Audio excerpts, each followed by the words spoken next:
In the last video, we spent quite a lot of time trying to predict how many grams of product we were going to get from a reaction.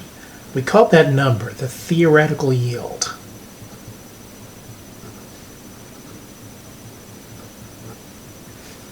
It's the predicted or calculated amount of product.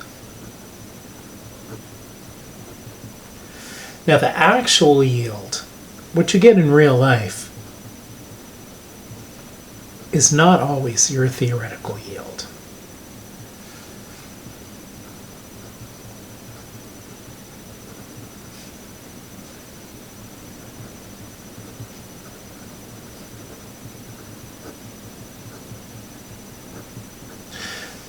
There's a couple of reasons for that, why you don't get what you expect.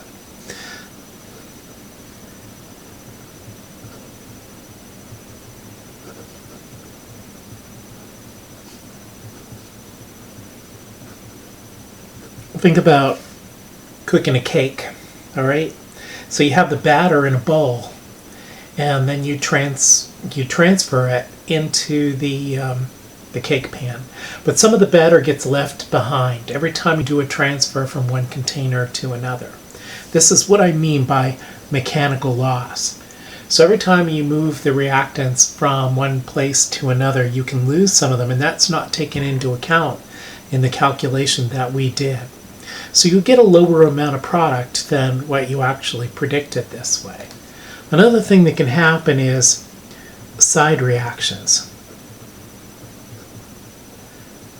When we do the calculation of theoretical yield, we have one reaction in that calculation. But if there are many reactions going on, it can take away some of our reactants and make them into other things other than a product, and it will again lower the amount of product that we actually get.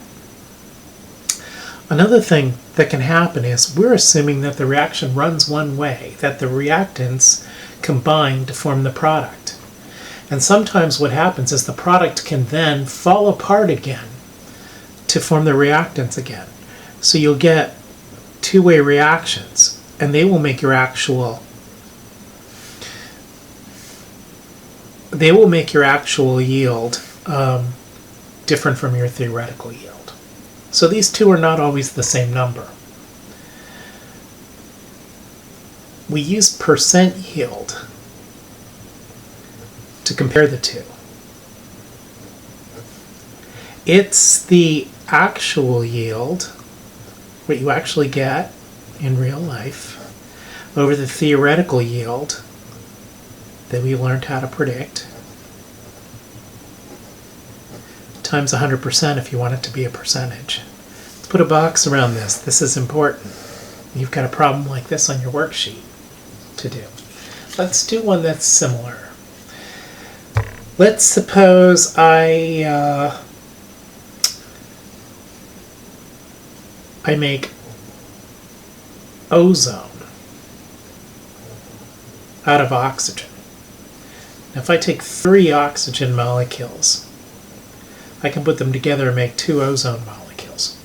Now you do this by passing a whole lot of electricity through the oxygen. Why would you want to do this? Ozone is great in that it burns up microorganisms. It is a good way for you to chlorinate water, for example, without putting any chlorine in there.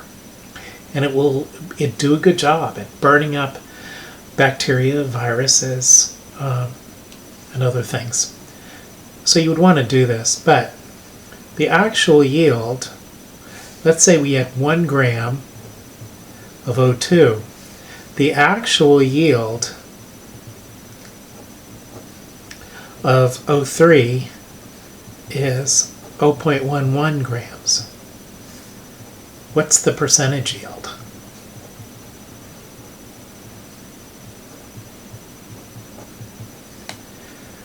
All right, well, we're going to use this relationship up here to figure it out. The percent yield is going to be the actual yield, which they gave me, over the theoretical yield. Now let's figure out what the theoretical yield is going to be. I have an amount of a reactant, so let's figure out what the theoretical yield should be. If I have 1.00 grams of O2, I can turn that into grams of O3. And we'll do that same calculation we did in the last worksheet. I'm going to take grams of this, turn it into moles.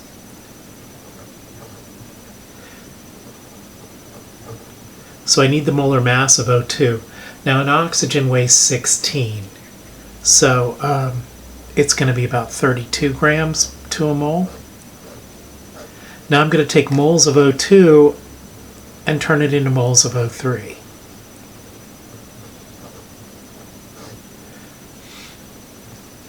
Okay, so how do I figure out what the mole-to-mole ratio is? I need the balanced equation over here.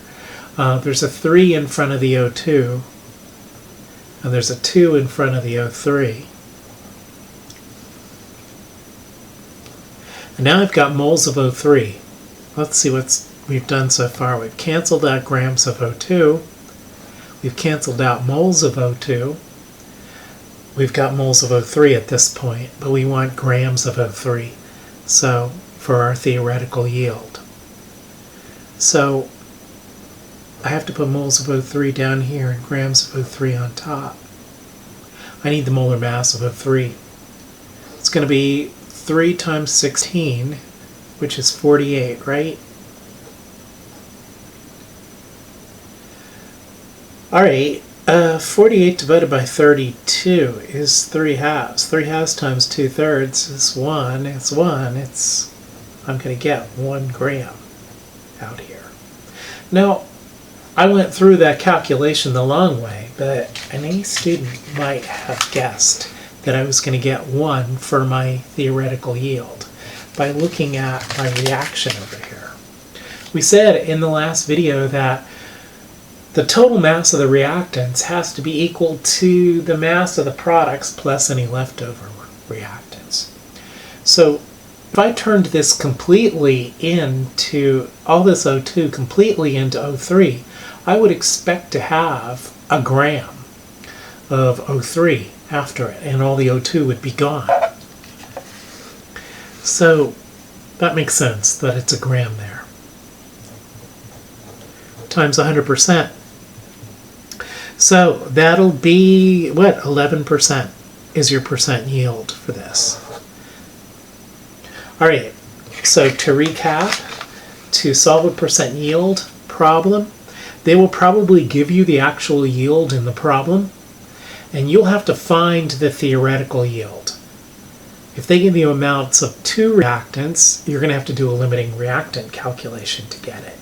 But very often, as with this problem, they'll give you just 1 reactant, and you can figure out the theoretical yield from that. You should now be able to do all of the stuff that is on the worksheet, and this also completes Chapter 6. We are going to have, in Chapter 7, we are going to have our exam in about a week.